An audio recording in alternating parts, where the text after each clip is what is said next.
Welcome back. Well, another sellout crowd packed the Alara Center for UND's Big Sky opener against Montana State. And although the outcome wasn't what they would have liked, there are still some good things to take from Saturday. To talk a little more about the Fighting Hawks outcome and some updates on the team, here's Alex Heinert with head coach Bubba Schweigert in Grand Forks. Thanks, Kelly. Well, Bubba Schweigert, another tough Saturday for your team, certainly, but despite the final scoreline against Montana State, there were a lot of moments in that first half that the game really hinged on. Could have easily been a different result had a few things gone your way.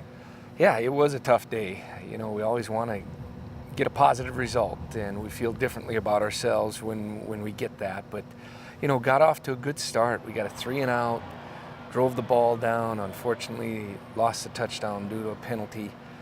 And then, you know, from there on, it was just a little bit of a struggle until we got the pick six. You know, we put some life into the crowd and then had a chance to score late. And I just got to do a better job of handling that situation and managing the clock.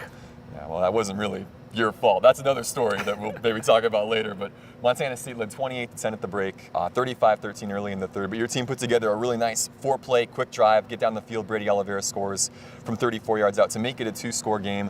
What worked on that drive? What kind of got things rolling again for this team offensively? Well, you know, we hit a pass play, and then, you know, we followed up with a good run play and got to the edge, and Brady was, you know, tough staying in bounds and getting into the end zone.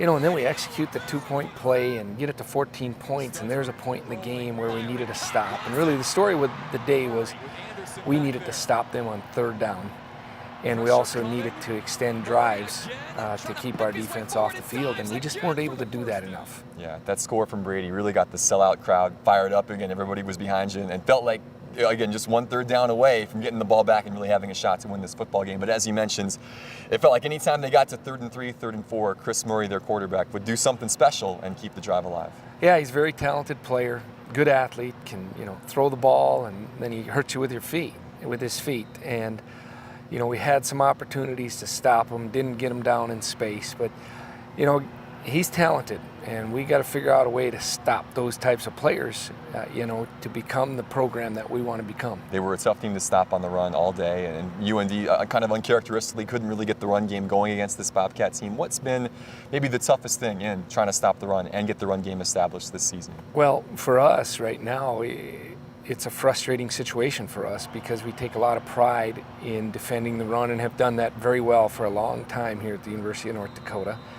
And we also want to run the football. Now, we had some new guys in there getting their first start, and we think they played well and got better as the game went on. But, you know, it comes down to consistency. We got to consistently get on the right guy and get movement on those guys and get our running backs some room to run.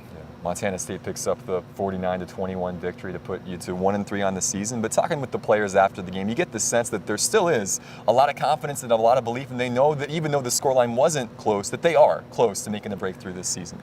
Well, yeah, we need something really positive to happen for our team. First of all, we need to get off to a good start, and we have not done that the last couple weeks. And getting off to a good start, you got to be ready physically, mentally, and emotionally. We discussed that with our team, that we really got to be at the right emotional level to execute our plan and give ourselves the best chance to get out in front of an opponent. A long trip to UC Davis awaits North Dakota football this week. They're an Aggie team that's 2-2, kind of under a new leadership this year with Dan Hawkins. What kind of a challenge are they going to pose this weekend out in California? Well, they're very aggressive on defense, so we're going to have to be sharp and hit some big plays for the style that they play. And then offensively, you know, they're going to throw the ball more than we're accustomed to seeing up to this point in the season, completing almost 68% of their passes, so that's a high completion rate. And we think their receiving core is really talented. So little different preparation, but we also got to get back to the basics and defend the run, so they have to throw the football. Yeah, 8 o'clock start, a late night out in Davis. Bubba, best of luck to you and the team this week. Safe travels there and back. Hopefully it's a happy trip back to Grand Forks next Saturday night. All right, thanks, Alex. Bubba Schweigert, head coach of UND football. All right, thanks, Alex and Coach Schweigert. Next on the show, hockey season officially kicks off this weekend in Grand Forks, so why not take a quick look back at some of the best goals from last season? Our Twitter poll is next, showing some of the dirtiest dangles from a year ago. Then a little bit later, it's head-to-head with Jody Norstead and Tom Neiman. You're watching Midco Sports Tonight.